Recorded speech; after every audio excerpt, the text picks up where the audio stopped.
Bonjour à tous, je suis ravie de vous accueillir pour cette nouvelle édition des Journées francophones de nutrition à 100% digital. Je suis Sylvie Villemain, directrice nutrition pour Nestlé France, et je vais maintenant partager mon écran euh, pour vous exposer et introduire notre conférence autour des céréales. Autour de la question, peut-on encore manger des produits céréaliers transformés au petit déjeuner? Je vous emmène d'abord faire un tour parmi les attentes consommateurs qui sont très renforcées autour du naturel et de l'alimentation durable. Les consommateurs expriment encore beaucoup de peur alimentaire, mais en même temps consomment plus de végétal. Ils sont en attente de solutions de nutrition très personnalisées et de beaucoup de transparence de la part des marques, lesquelles s'expriment aujourd'hui en ce qui concerne l'amélioration nutritionnelle au travers du Nutri-Score sur lequel nous sommes engagés, comme vous le savez. Notre raison d'être chez Nestlé est de participer à l'amélioration de la qualité de vie et de contribuer à un avenir plus sain. Nous travaillons sur les piliers suivants pour cela. D'une part, à valoriser nos matières premières. On a un programme en particulier sur les sols vivants, sur lesquels l'équipe d'alimentation durable travaille de façon continue, avec des plans qui peuvent s'exprimer aussi par des plans autour du café et du cacao. Sur les process, nous étudions et expliquons nos modes de fabrication. Nous avons notamment ouvert nos usines et nous travaillons à rendre nos process de fabrication de plus en plus visibles. Ce qui nous concerne plus, évidemment, c'est l'amélioration de la qualité nutritionnelle et la simplification des listes d'ingrédients. En ce qui concerne les céréales, on va travailler essentiellement sur le sucre, les céréales complètes et le sel, vous le verrez. Et enfin sur les pâtes, pour rendre tout cela visible, le Nutri-Score sur lequel nous sommes engagés depuis l'année dernière est de plus en plus présent, mais il sera aussi en présence de repères portions qui sont extrêmement importants, sachant que le Nutri-Score s'exprime au 100 grammes. La démarche d'amélioration nutritionnelle que j'évoquais jusqu'à présent sur nos céréales a été progressive et continue. Progressive parce qu'effectivement, il faut emmener le consommateur dans ses habitudes à consommer de moins en moins de sucre et de plus en plus de céréales complètes. Et ça a un impact sur le goût, ce qui explique en fait cette mise en place progressive de nos ambitions. Et vous voyez qu'effectivement, ces ambitions ont commencé à se mettre en place dès 2005 pour arriver aujourd'hui à une double action. Les listes qui portent sur les listes d'ingrédients et donc le profil nutritionnel, avec au total moins 35% de sucre par rapport à 2005, mais aussi sur le Clean Label, puisque vous voyez qu'aujourd'hui, nos recettes sont sans huile de palme, sans conservateur, ni colorant artificiel ni arôme, et avec un gros travail sur le sucre. Donc c'est une amélioration continue qu'on a aujourd'hui réussi à traduire en termes de Nutri-Score, même si le Nutri-Score n'existait pas en 2003. Vous pouvez voir concrètement sur nos céréales, notamment les céréales enfants, Nesquik et Chocapic, bien que nous avons fait tout un travail d'amélioration qui nous a permis de passer d'un Nutri-Score D à un Nutri-Score B.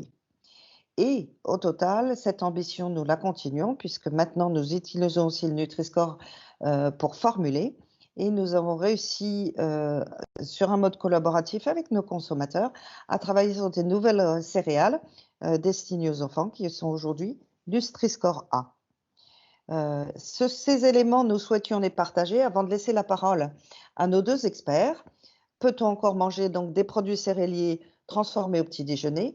Le docteur Jean-Michel Le Serre traitera de l'impact du petit déjeuner et de ces produits céréaliers sur la nutrition et la santé.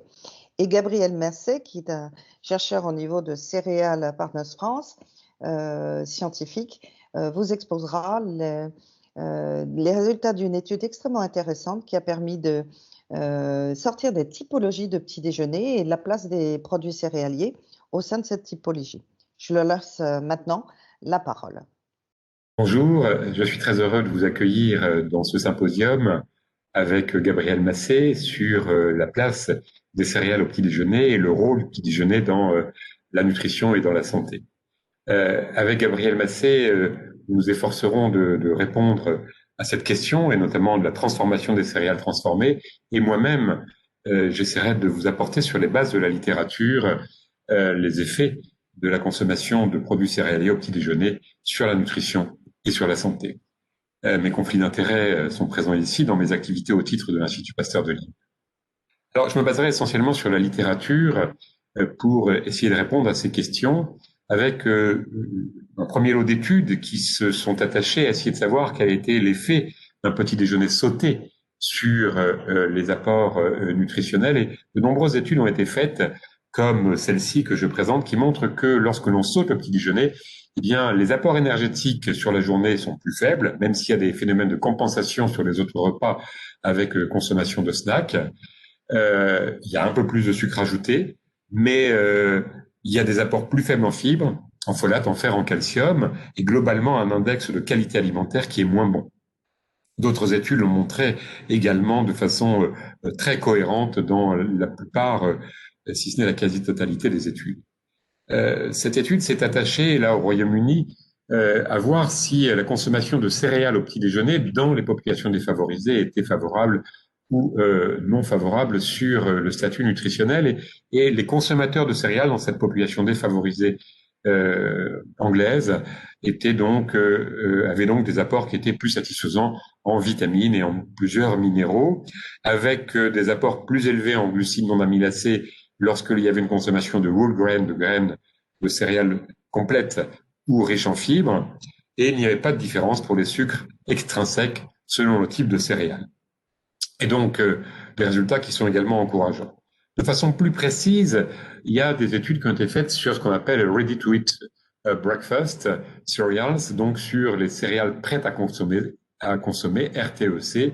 Et donc, les études montrent presque toujours d'abord des apports plus élevés en calcium parce qu'il y a plus de lait, mais également des apports plus élevés en fibres et en un certain nombre d'autres nutriments, notamment de micronutriments, même s'il y a dans certaines études un apport un peu plus élevé en sucres totaux et plus faible en lipides. On en reparlera. Sur le risque cardiovasculaire, il y a des études qui ont été menées, y compris chez des enfants ou chez des adultes, bien entendu, avec des paramètres, des marqueurs de risque cardiovasculaire qui sont meilleurs chez les enfants qui prennent un petit déjeuner avec, dans cette étude européenne, IDEFIX, une activité physique modérée à vigoureuse qui est plus élevée. Cependant, les études sur l'activité physique et le petit déjeuner ne sont pas toutes cohérentes et il est probable que ce soit un marqueur socio-économique. Chez les adultes, eh bien, on a plusieurs études qui montrent de meilleurs résultats en termes de facteurs de risque cardiovasculaire et en l'absence de petit déjeuner, une augmentation dans cette étude américaine de 27% du risque de maladie coronarienne et dans cette autre étude américaine, en présence d'un petit déjeuner, une réduction de 37% du risque de diabète, surtout si une consommation de whole grain, donc céréales complètes. Sur le poids, un très grand nombre d'études ont été menées et elles ont la particularité d'être toutes cohérentes avec donc un indice de masse corporelle qui est plus élevé chez ceux qui sautent un petit déjeuner, skipping en anglais, de façon quasiment systématique. Il y a très très peu d'études qui ne le montrent pas. Plus d'obésité, plus de surpoids, un IMC plus élevé dans cette population d'enfants et d'adolescents. Sur la suivante également, toujours première partie de la diapositive, des résultats qui vont dans le même sens, un IMC plus élevé lorsque le petit déjeuner est sauté. Et chez les adultes, eh bien c'est la même chose. L'IMC, le gain de poids, le poids, sont plus élevés. Dans cette dernière étude, Günther aux États-Unis, sur une étude prospective sur 5 ans, l'IMC augmente chez ceux qui ne prennent pas de petit déjeuner. Plus spécifiquement sur les céréales petit déjeuner, qu'en est-il sur le poids et l'obésité? Eh bien, lorsque les enfants et les adolescents dans cette étude consomment des céréales au petit déjeuner, eh bien, l'IMC est plus bas, la prévalence du surpoids et de l'obésité est plus faible, y compris d'ailleurs lorsqu'il s'agit de céréales présucrées, de façon assez intéressante. Et quand il s'agit de RTEC, céréales prêtes à consommer. On a le même effet, même si l'apport est un peu plus élevé en glucides, en sucre, également en micronutriments, on l'avait vu, et plus faible en lipides. Donc, la consommation de céréales au petit déjeuner, y compris de céréales prêtes à consommer, est associée à un IMC qui est plus bas. Chez les adultes, il en est de même. La qualité des céréales ou la prise de céréales, le fait de prendre des céréales, même s'il s'agit de céréales prêtes à consommer, est associé à un moindre poids dans ces études épidémiologiques prospectives de façon très cohérente. Voilà. La taille du petit déjeuner est associée également à une moindre prise de poids lorsque le petit déjeuner est plus copieux. Et la densité énergétique plus faible, par contre, est associée aussi à un IMC plus bas. Donc, en fait, la qualité du petit déjeuner joue indéniablement aussi sur le poids, le fait de prendre un petit déjeuner, le fait de consommer des céréales également. Donc, en résumé de cette première partie, la prise de petit déjeuner est associée à de meilleurs apports nutritionnels, à un apport énergétique plus élevé, pas systématiquement par contre à une plus grande activité physique, un moindre risque cardiométabolique, à un poids plus bas dans la quasi-totalité des cas. La prise de céréales au petit déjeuner est associée également, donc indépendamment du fait de prendre un petit déjeuner ou non, est associée également à de meilleurs apports nutritionnels sur la journée et à un meilleur poids, y compris pour les céréales prêtes à consommer. C'est la littérature qui nous le dit. Alors, il y a eu des études d'intervention qui ont été menées pour essayer de confirmer ou non cette affaire, et ces études ont été presque toujours décevantes, car instaurer un petit déjeuner chez des sujets en surpoids ou obèses montre certes une évolution favorable des habitudes, mais parfois d'ailleurs un accroissement des apports énergétiques, ce qui n'est pas étonnant. Bien sûr, puisqu'on rajoute quelque chose. Euh, Ce qui est observé dans les études d'observation précisément, mais dans ces études d'intervention, ça n'a pas d'effet sur l'évolution du poids, sauf exception dans une ou deux études. Donc il n'y a pas de bénéfice à instaurer un petit déjeuner chez quelqu'un qui n'en prend pas et qui souhaite maigrir. Ce qui ne veut pas dire que prendre un petit déjeuner n'est pas favorable sur le poids dans les études d'observation. Donc voilà, cette apparente contradiction est intéressante. Elle souligne le fait qu'on ne sait pas exactement quelle est la relation de cause à effet entre le fait de prendre un petit déjeuner et le fait d'avoir un poids plus bas. Est-ce qu'il s'agit de facteurs confondants, facteurs de confusion, facteurs socio-économiques? Est-ce que c'est lié au contexte familial? Est-ce que c'est lié à d'autres comportements sur la journée? Est-ce que c'est lié à plus d'activité physique? C'est possible. Euh, les effets et les mécanismes en cause sont pas forcément faciles à établir. Régulation des autres repas, modification hormonale, autres aliments et nutriments associés, en particulier le fait de prendre des céréales est associé à la prise de produits laitiers, ce qui peut être un élément explicatif, on en reparlera. Y a-t-il des facteurs génétiques qui feraient que certains ne prennent pas de petit déjeuner et ont des profils génétiques qui sont associés à moins bon statut métabolique? C'est une hypothèse qui a été soulevée récemment. Voilà, en tout cas, ça mérite encore des études, y compris pour développer les effets selon le type de produit céréalier.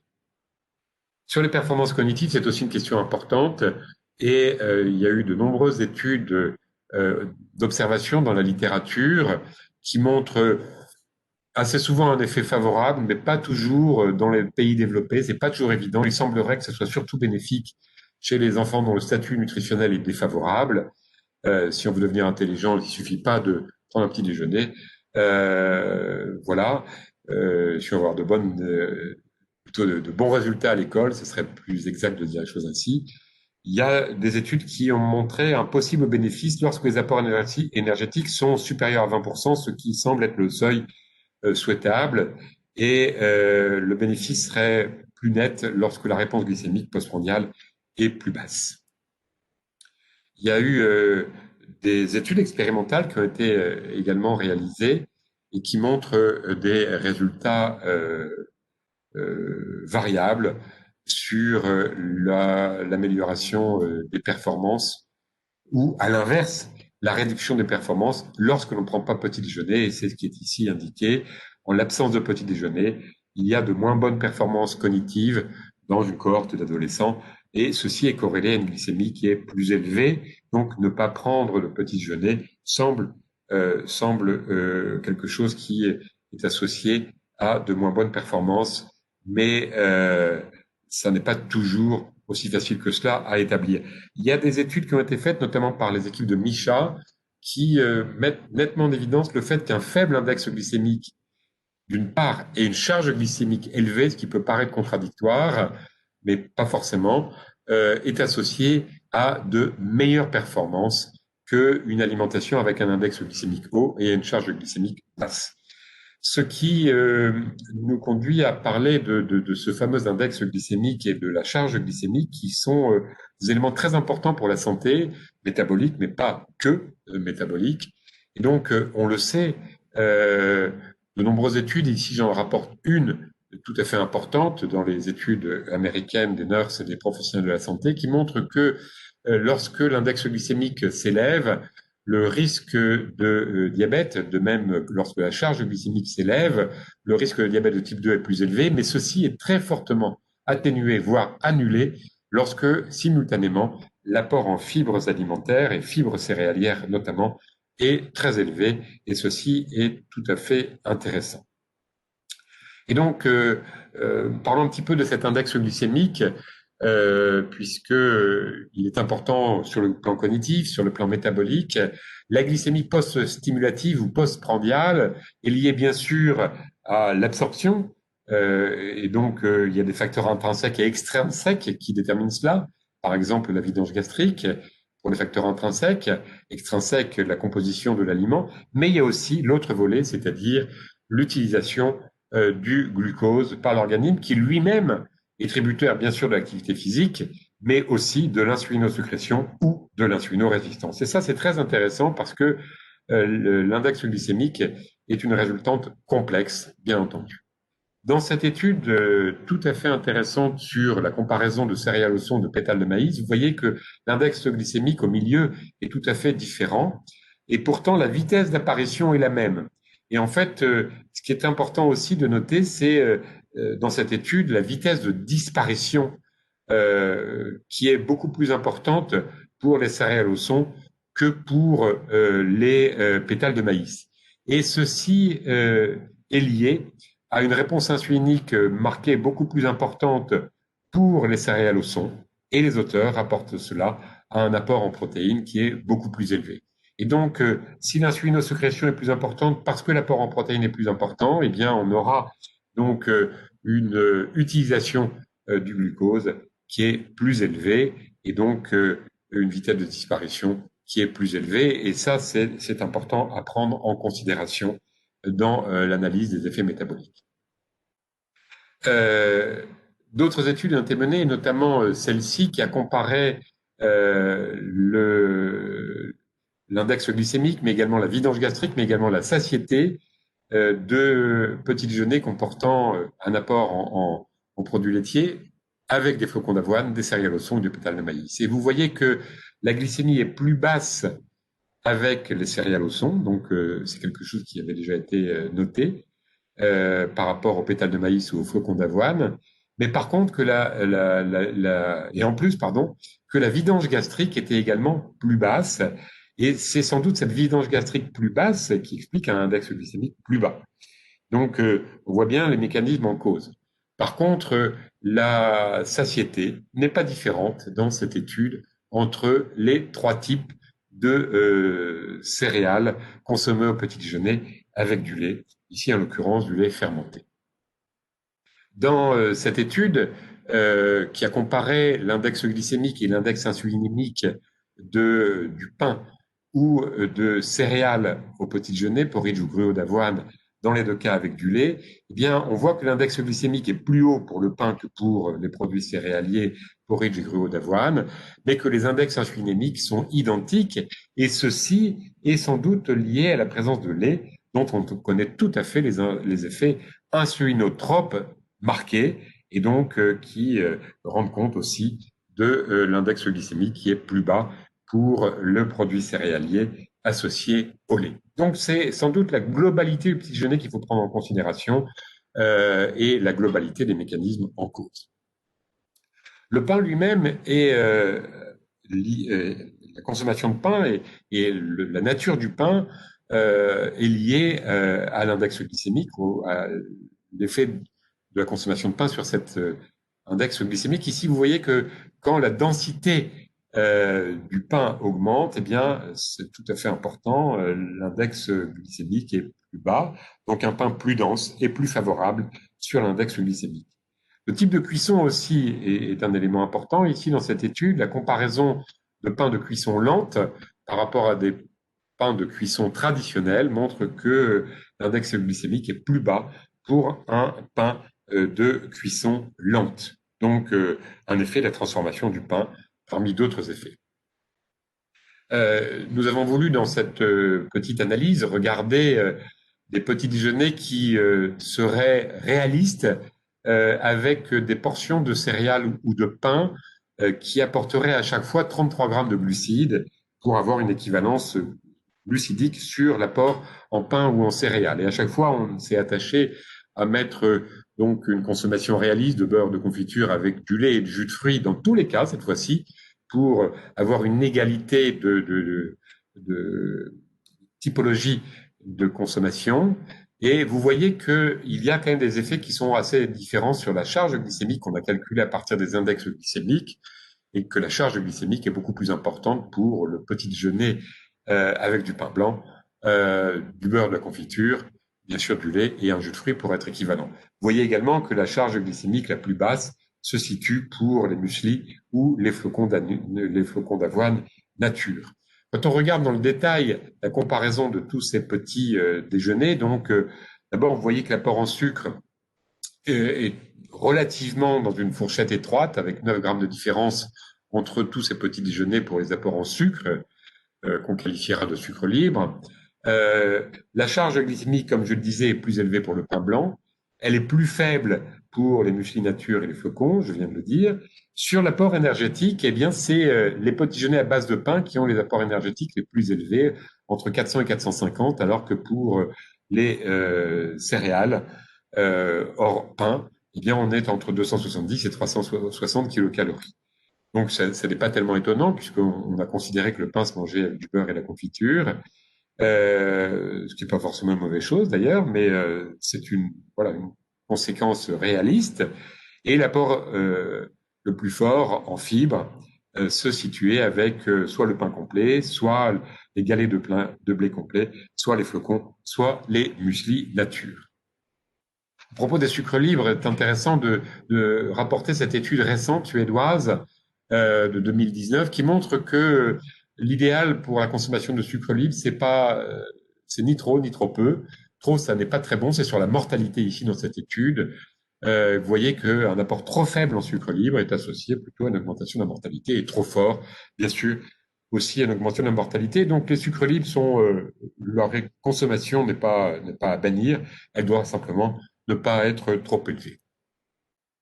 Alors quelques commentaires sur toute cette partie avant de terminer. D'abord, les transformations des produits céréaliers ont des impacts sur l'index glycémique, mais ces transformations sont multiples. Le fait d'avoir du pain blanc, la densité du pain, la gélatinisation de l'amidon après cuisson-extrusion. On a parlé aussi de la cuisson du pain. Mais il n'y a pas que les produits céréaliers qui sont en cause. Il y a aussi globalement d'autres éléments, les protéines laitières, le lait, donc la vidange gastrique qui va jouer un rôle et qui est lié à de nombreux facteurs. Et puis bien sûr aussi d'autres aspects que les glucides des céréales, leur teneur en protéines par exemple. On a rappelé aussi que pour les sucres ajoutés, ni trop ni trop peu, et qu'il fallait être attentif à ce que la consommation ultra transformée soit pas trop élevée. Mais dans la dernière étude NutriNet, les céréales du petit déjeuner ne représentent que 1% environ de la consommation globale d'ultra transformée, donc ça reste très modeste. Alors en conclusion de cette présentation, relativement chargée, mais quand même, j'espère, instructive, prendre un petit déjeuner est associé à de meilleurs apports nutritionnels sur la journée, à un meilleur poids, malgré le fait que les apports énergétiques soient plus élevés. Peut-être est-ce lié à un meilleur style de vie, c'est possible, activité physique, c'est difficile de le démontrer. Il y a sans doute des facteurs de confusion importants. Cet effet du petit déjeuner s'observe particulièrement pour les petits déjeuners à base de céréales, y compris de céréales prêtes à consommer. On rappelle aussi l'importance d'un index glycémique plutôt bas, d'un apport en fibres plutôt élevé. On a dit que la charge glycémique ne devait pas être trop élevée pour le risque de diabète type 2, mais il ne faut pas qu'elle soit non plus trop basse pour l'effet cognitif. Voilà, et on rappelle que l'index glycémique, l'index insulinémique et tous ces facteurs métaboliques euh, sont sous influence multiple, que ce soit le type de produit laitier, sa transformation, qu'on a abordé, bien entendu, qui sera encore abordé par Gabriel Massé, la teneur en protéines, l'apport du produit laitier, qui est un élément important, et puis, bien sûr, les sucres ajoutés par le fabricant, mais aussi par le consommateur. Il ne faut pas l'oublier, c'est pour ça qu'on a proposé des petits déjeuners réalistes. Et donc, dernière conclusion, c'est l'importance d'analyser toujours en nutrition l'ensemble des paramètres et des facteurs et des effets, l'ensemble du petit déjeuner, de sa composition. Euh, Rappeler aussi que les produits céréaliers du petit déjeuner sont hétérogènes, que les transformations sont multiples, elles peuvent avoir des effets positifs ou négatifs, voilà, j'allais dire dans tous les sens. Et en tout état de cause, il faut toujours encourager la variété, la diversité. C'est un élément qui est essentiel, mais il nous semble quand même qu'à la suite de cette revue de la littérature relativement large, eh bien, l'essentiel de nos conseils est quand même de d'accorder une importance au fait de prendre un petit déjeuner et je dirais de prendre un bon petit déjeuner et un petit déjeuner qui soit également bon. Bonjour, bienvenue au symposium Nestlé. Je suis Gabriel Masset de Cereal Partners Worldwide et je vais vous présenter aujourd'hui l'état du petit déjeuner en France, quelle est sa consommation, quels sont les types de petits déjeuners consommés en France et leur profil nutritionnel et enfin quel est le rôle des produits céréaliers au sein du petit déjeuner.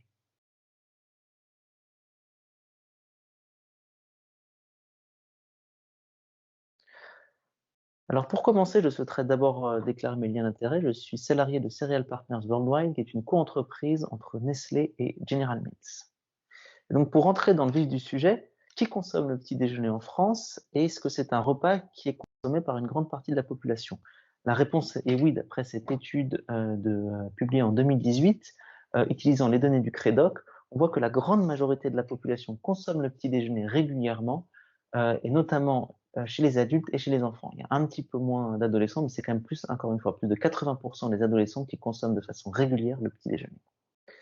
Alors, quel type de petit déjeuner est consommé en France? Et ça, c'est la deuxième question à laquelle on a essayé de répondre.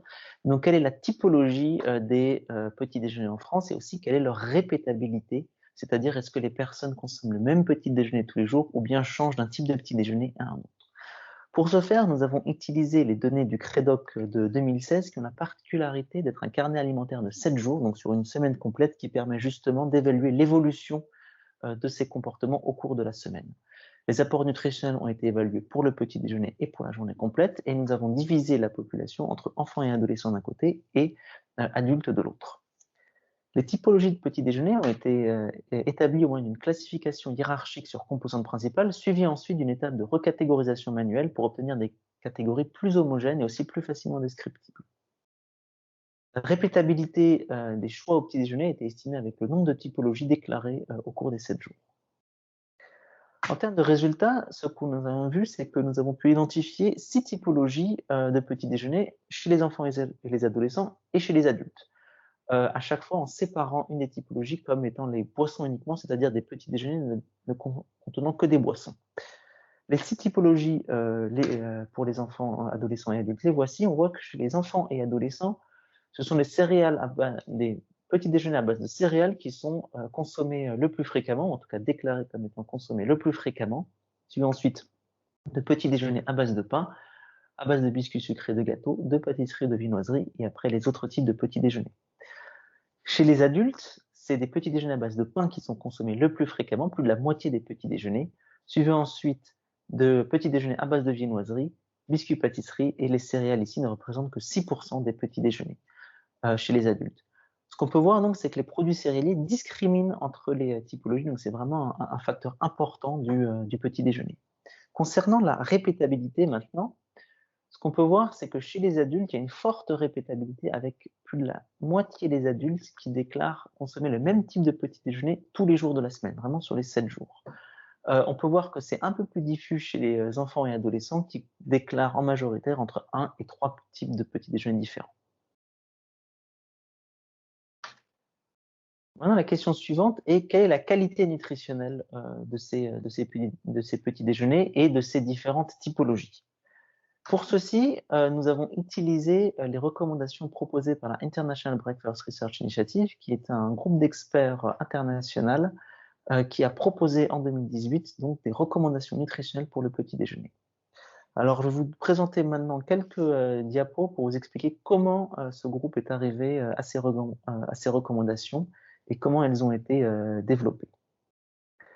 Et premièrement, pourquoi en fait est-ce que cette étude a été menée? Le constat était qu'il y a beaucoup de recommandations, que ce soit à l'échelle nationale ou internationale, au niveau du régime, donc vraiment les recommandations alimentaires classiques, mais il y a finalement assez peu de choses concernant le petit déjeuner en particulier. Et donc l'objectif était justement de proposer des recommandations spécifiques à ce petit déjeuner.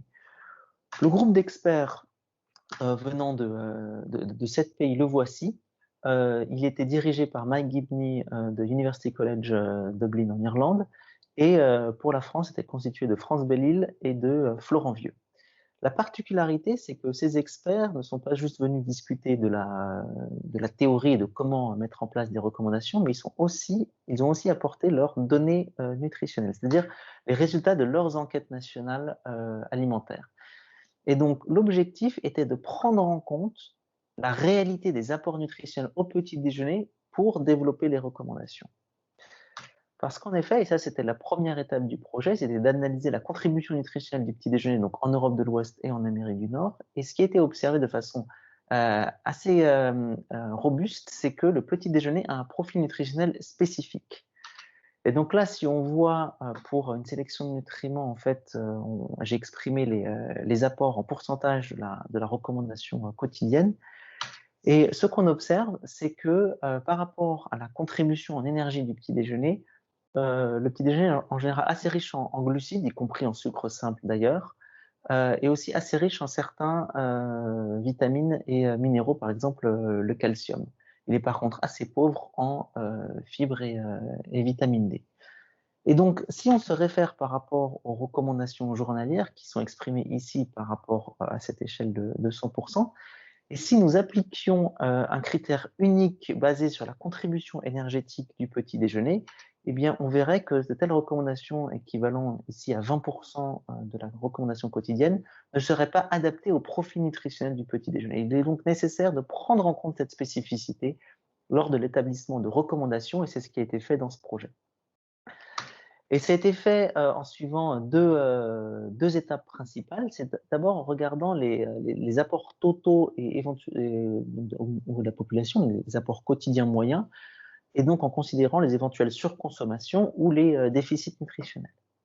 Le deuxième point aussi était de regarder donc les apports au petit déjeuner, mais chez les individus ayant les régimes de meilleure qualité nutritionnelle, et les utiliser eux comme point de référence. Et donc maintenant, dans ce graphique mis à jour, on voit là en vert les apports nutritionnels au petit déjeuner, et donc on retrouve ce profil-là, et en orange, les apports totaux moyens. Alors, avec une fois encore, ici, la recommandation quotidienne. Et donc, ce qu'on peut voir, c'est que pour certains nutriments, il y en a trop, et pour d'autres nutriments, il n'y a pas assez. On a assez, en général, la population a assez de glucides, de protéines, il y a assez de vitamine B, par contre, on manque de fibres et de vitamine D, et on mange trop, mais ça, on le savait, de matières grasses saturées, de sodium et de sucre. Et donc, l'objectif des recommandations, il est d'améliorer la situation au petit déjeuner, et donc, évidemment, dans son ensemble.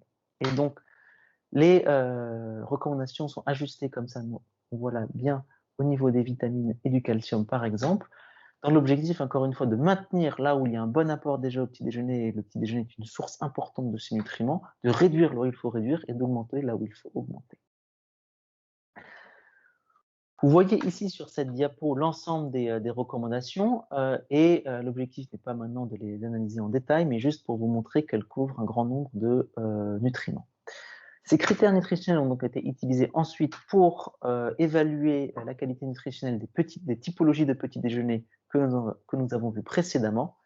Et nous avons aussi évalué le Nutrient Rich Food pour évaluer la qualité nutritionnelle de la diète et donc voir si les typologies de petits déjeuners étaient aussi associées à la qualité nutritionnelle de la diète dans son ensemble. Commençons d'abord donc par typologie de petits déjeuners et repères nutritionnels hybrides. Sur cet axe, sur ce graphique, vous retrouverez ici l'ensemble des nutriments pour lesquels nous avons des recommandations, et ici le pourcentage en fait de petits déjeuners au sein de cette typologie qui atteint le repère hybride. Et si on commence chez les enfants et les adolescents par la typologie la plus consommée, c'est-à-dire celle des céréales, on voit là donc son profil nutritionnel.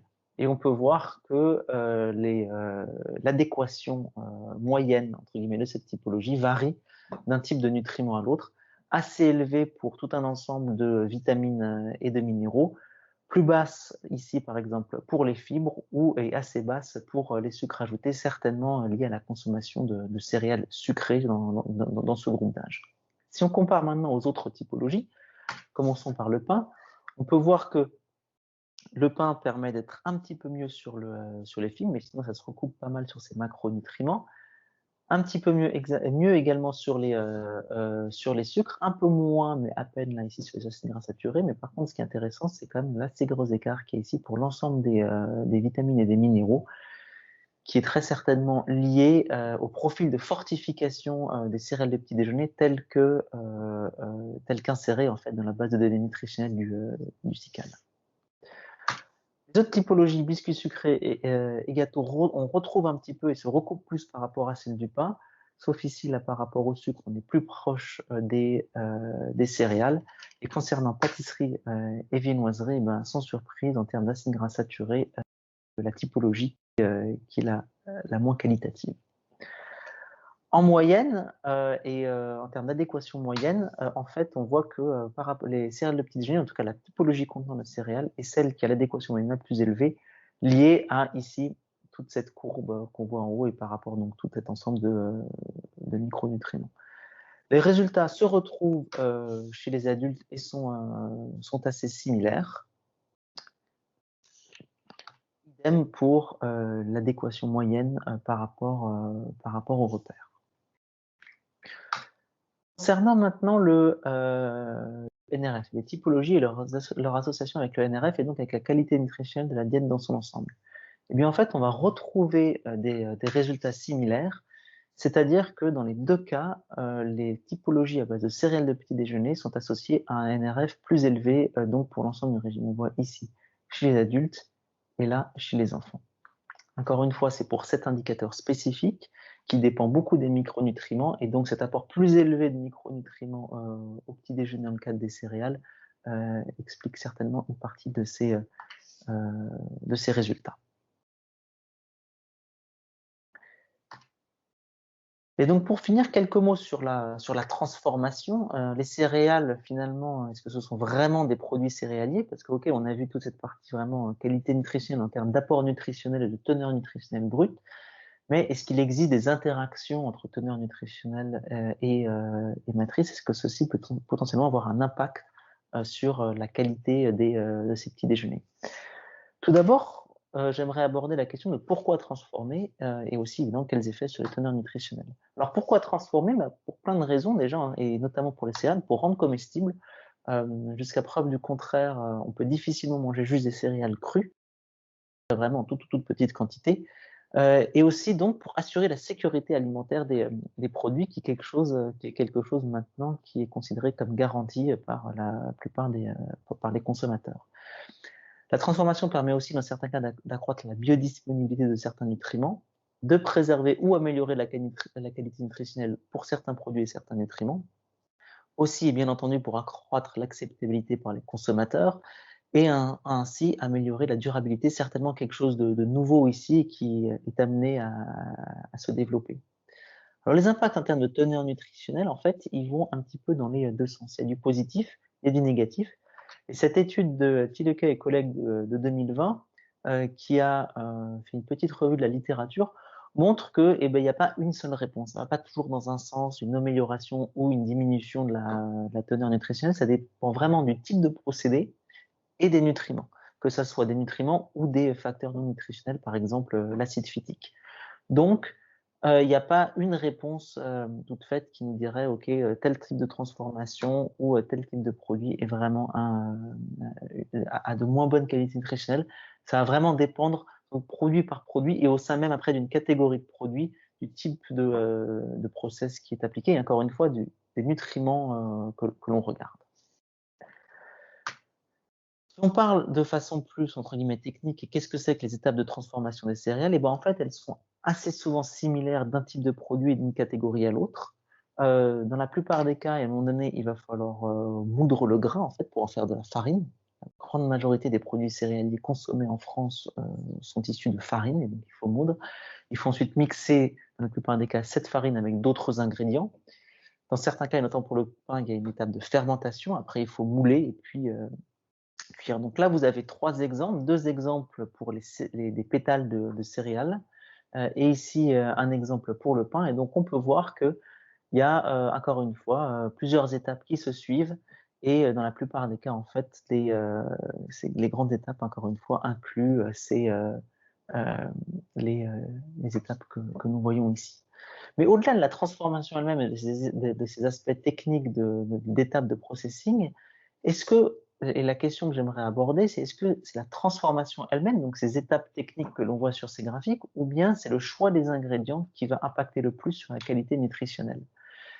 Et pour essayer d'apporter une réponse à ça, j'aimerais bien réutiliser un tweet de l'année dernière issu d'une étude de l'UFC Que Choisir, qui comparait en fait les Nutri-Score, alors en prenant cette fois-ci Nutri-Score comme échelle, entre des produits qui seraient considérés comme plus transformés, ici des céréales ou des biscuits en haut, et des aliments plus traditionnels. Et on peut voir en fait que finalement, quel que soit qu'on se retrouve en haut non, ou en bas, eh ben, on va trouver des aliments qui ont un Nutri-Score de A à E, enfin en l'occurrence ici donc de B à E pour les produits transformés, mais donc on peut vraiment retrouver des aliments de bon ou de mauvais profil, qu'on soit dans des aliments transformés ou dans des aliments traditionnels. Donc, ce qui me fait conclure que le choix des ingrédients aura sans doute plus d'impact sur la qualité nutritionnelle globale des produits que ces étapes de transformation. Et au-delà aussi du choix des ingrédients pour le produit lui-même, c'est aussi la composition du petit déjeuner dans son ensemble qui, bien entendu, va importer. Et quand on parle des céréales, je pense qu'il y a quelque chose d'important à noter, c'est que l'introduction de céréales complètes, de blé complet ou de seigle complet, etc., va certainement va permettre d'améliorer le profil nutritionnel des produits, encore une fois, que l'on se trouve dans des produits plus traditionnels ou des produits plus transformés. En termes de conclusion et de perspective, maintenant, pour finir, alors tout d'abord, pour reprendre donc les différents résultats que je vous présentais, c'est l'importance, la première chose, c'est l'importance des produits céréaliers au petit déjeuner et qui permettent donc la discrimination entre les différentes typologies. Donc, ils sont vraiment centraux, ces produits céréaliers, au choix que l'on fait au petit déjeuner. Chez les adultes, on voit qu'il y a une proportion plus importante de petits déjeuners traditionnels à base de pain ou de viennoiserie et une forte répétabilité du petit déjeuner. Les adultes en France ont tendance à prendre le même petit déjeuner presque tous les jours. Chez les enfants et les adolescents, c'est un peu moins marqué. Il y a une plus grande variabilité dans les types de typologies, dans la répétabilité, mais aussi dans les choix alimentaires au petit déjeuner, avec, comme on l'a vu, les céréales de petit déjeuner qui ont une assez forte pénétration en France. La consommation d'un petit déjeuner à base de céréales est associée, en tout cas dans ce qu'on a vu, à une plus forte adéquation aux repères hybrides, à ces repères-là, notamment pour les micronutriments, une plus forte consommation, ceci dit, de sucre ajouté chez les enfants et les adolescents, certainement encore une fois dû au type et au choix des produits, et à un meilleur dans son ensemble, là plus lié à ces apports élevés en micronutriments. Cette association avec de meilleurs apports nutritionnels, si je me concentre sur les micronutriments, confirme en fait des résultats qui ont été obtenus dans d'autres pays où on voit que les personnes qui consomment des céréales du petit déjeuner ont en général des profils nutritionnels plus avantageux au petit déjeuner et sur le reste de la journée, en observationnel. Les limites de ces résultats que je vous ai montrés, c'est qu'ils utilisent des tables de composition moyennes, la table du SICAL, et donc qui ne prend pas nécessairement en compte les dernières évolutions des teneurs nutritionnelles des produits. Je pense notamment aux céréales de petit déjeuner, où on sait que c'est une catégorie pour laquelle il peut y avoir des nouveaux produits lancés de façon assez fréquente. Et enfin, c'est de l'observationnel. Donc, évidemment, tout ceci ne sont que des associations et ne permettent en aucun cas de conclure à une quelconque causalité. En termes de perspective, tout d'abord, je vous inviterai à promouvoir l'utilisation de ces recommandations, notamment via l'application web MS Breakfast, qui est disponible gratuitement en ligne et qui permet de créer un petit déjeuner et de le tester versus les recommandations.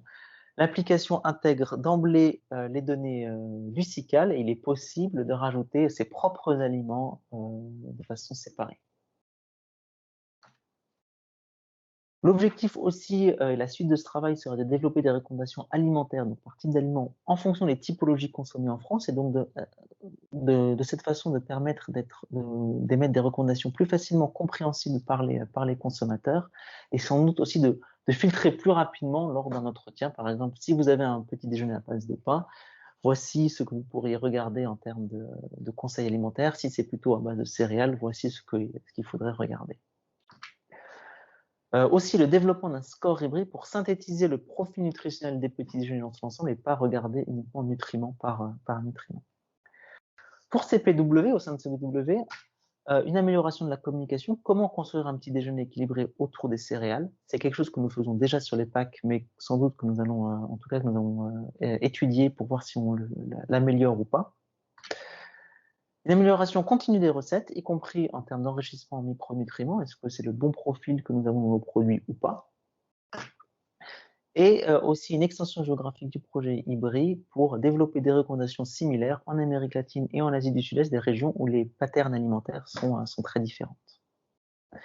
Et sur ce, je vous remercie pour votre attention et c'est avec plaisir que je répondrai à vos questions.